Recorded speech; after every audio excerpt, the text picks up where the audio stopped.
come out and form square sets, or couples in a square.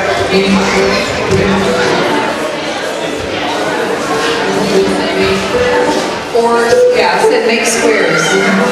So get a partner, together couples, you know, just like you've been doing all weekend.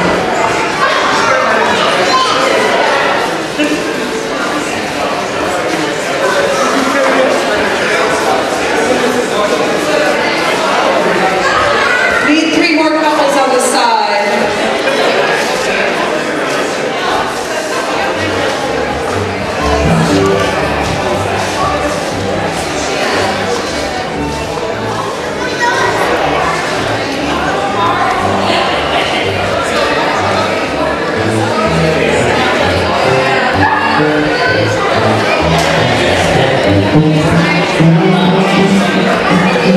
Three more couples.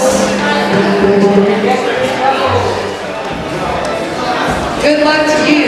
But maybe they'll wander in and you'll be able to accomplish it. I'm actually going to talk for a little bit first to get your, like, what is this Western squares anyway?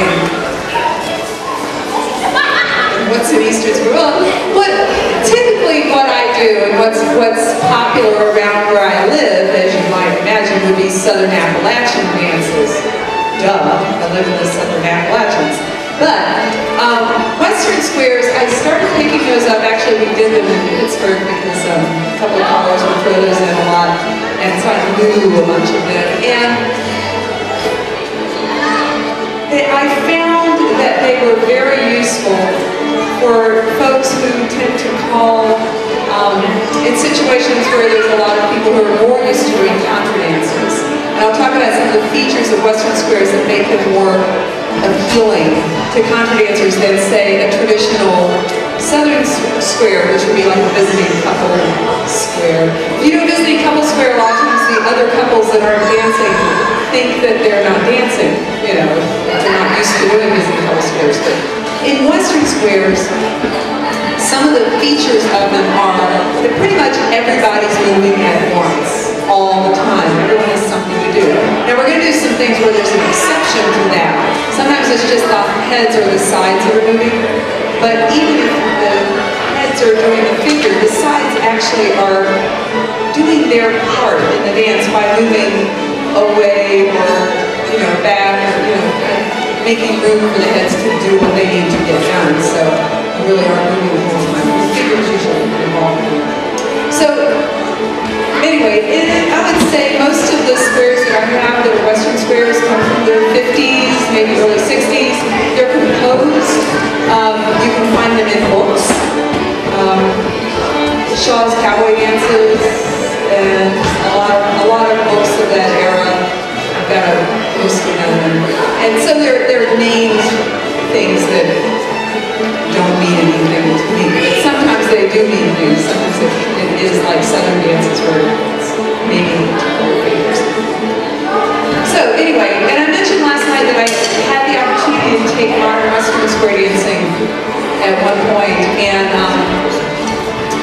there's a lot of overlap there. The modern Western square dancing stuff came out of kind of this Western square dancing thing, and it was an attempt to standardize the modern Western square dancing so that we all use the same vocabulary for the same figures, and then that got into dressing alike and taking lessons and needing to, you know, go to lessons before you can go to the dance.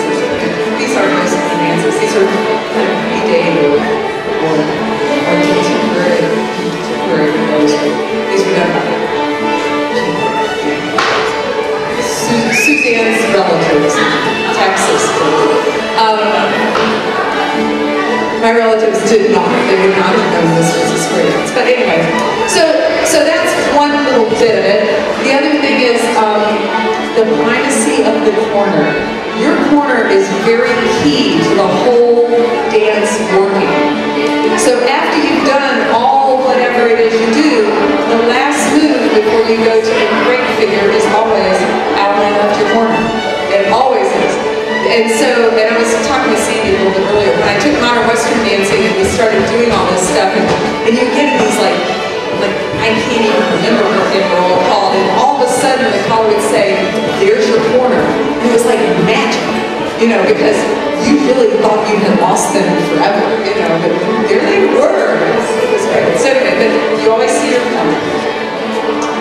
The other thing is that it's places, not faces, so wherever you are is where you are. If you are jet number 1, that means you're standing there, you know, and it might be different over time. So, you know, switch partners around. It doesn't matter. It's where you are, not where you're going. So, before we do anything, let's do a couple of things from the Allemande alphabet, which is, we've done some of them already.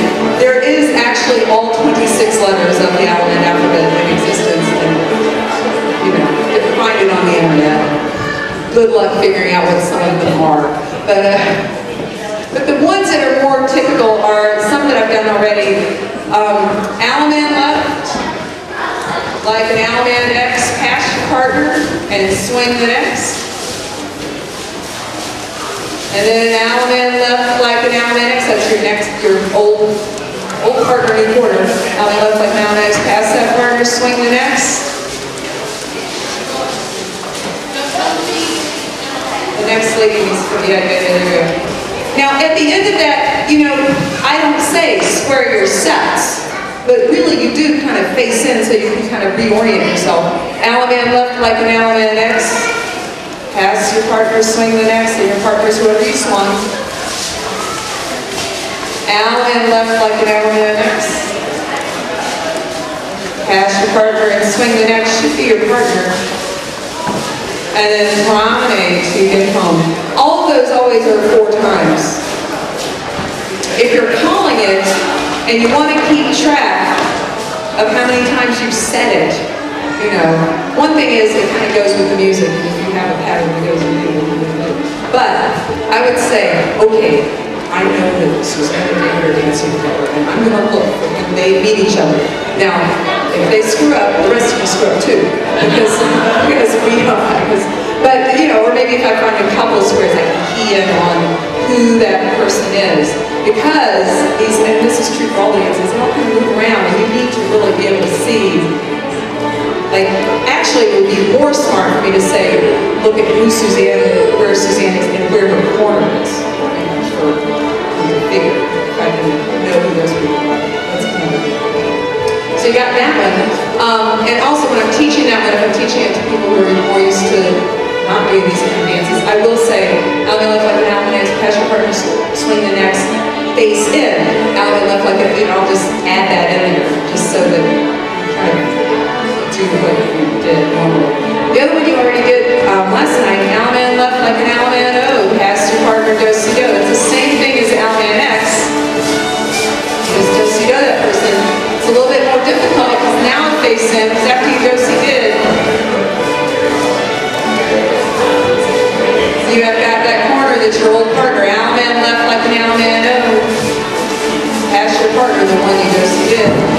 Do-si-do next. Allemande left, like an Allemande O. Pass your partner, do-si-do.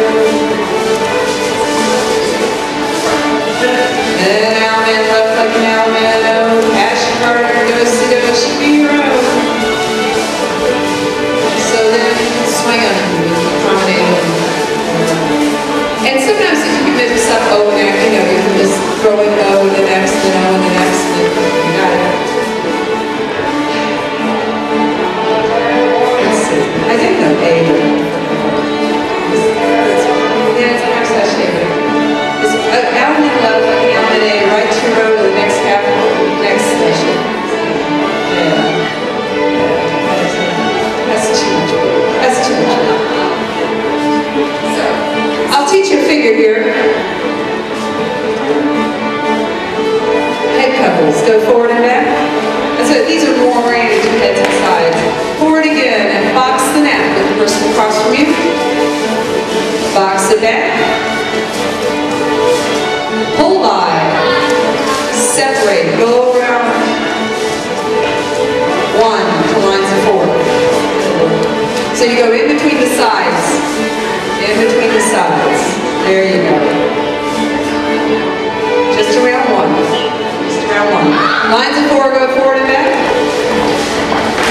And now the middle two people, the ones that just did all that with the heads, roll away with half sashay. That is, trade places with that person. And now everybody roll away. That is, roll away with the person that's next to you. Everybody's home. Swing your partner.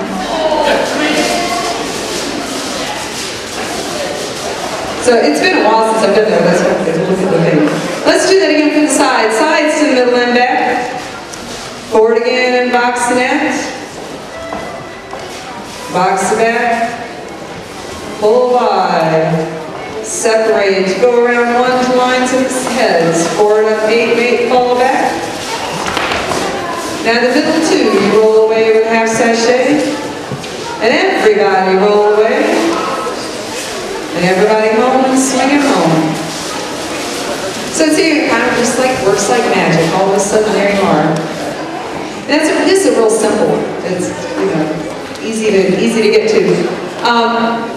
Some things that are important to this type of square dancing that's not important necessarily to contour dancing, other kind of, well it is, but then people don't pay attention to it, square dancing, is facing. So like, things like box the net, California twirl, courtesy turn, all of those things are, what's important about them is where you're facing at the beginning and at the end. So face your partner right now, just for grids. Face your partner. If you box the net, you end up exactly where your partner is and facing exactly where they are right now, right? So that's one option. Another way is if you face your partner, and you stay right here, and just do it. Give your partner the lady's right hand and the gent's left. Is that the right way? Yeah.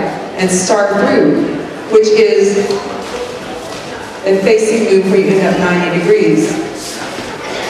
Yeah, I know, you didn't know it. So it's a move that's not done very much. So let me say, go back and face your partner, however. Ladies right, gents left, and you usually do it palms up like this.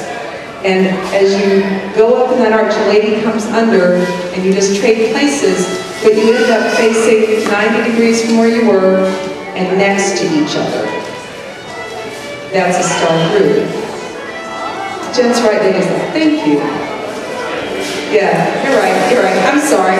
Thanks, Jim. I must have done this as a gent too many times. Gents right, ladies left. Gents right, ladies left. Try that again. Yeah. And it's the same feel to it. You're just going in different ways. So that's a star move. So anyway, there's other things. California twirl, you're probably familiar with. You start facing one way, you end up facing the other way. Just kind of switch it back. So let's do this move that has the box anatomy. So this dance. Oh yeah.